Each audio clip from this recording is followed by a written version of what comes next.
गाईच काही कारणास्तव मी गेलेलो खोपोलीला. तर तिथे एक मित्र भेटला. तो बोलला की चल तुला केलवलीला सोडतो, कशाला खोपोलीला जातो परत. आता केलवली स्टेशनला आहे मी.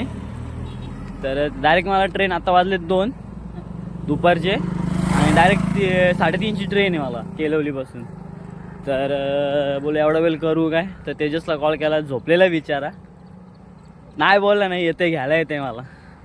तर मी जे काय कमवलं ना गाई ते हे कमवलं आहे. मला कुठल्याच गोष्टीत माझे मित्र नाही बोलत. तर काय काय जण मला बोलतात का मित्रांसाठी आलोच मला टोमणे मारतात काय काय जण. पण त्यांना पण सांगण्याचं तुम्ही का ते पण माझ्याकडे येतात, मी पण त्यांच्यासाठी जातो. तर दुपारचा तो झोपलेला तेजस मला ते घ्यायला येते. तर मी काय कमवलं ना मैत्रीत, तर मी हे कमवलं आहे का माझ्या अडचणीला माझे मित्र कामाला येतात पहिले. हेच सांगायचं होतं.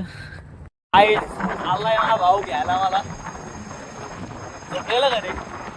हा झोपलेला काय काहीच कमवलंय ना, कमवलंय ते बघा. भर उन्हात घ्यायला आलाय भाऊ माझा मला.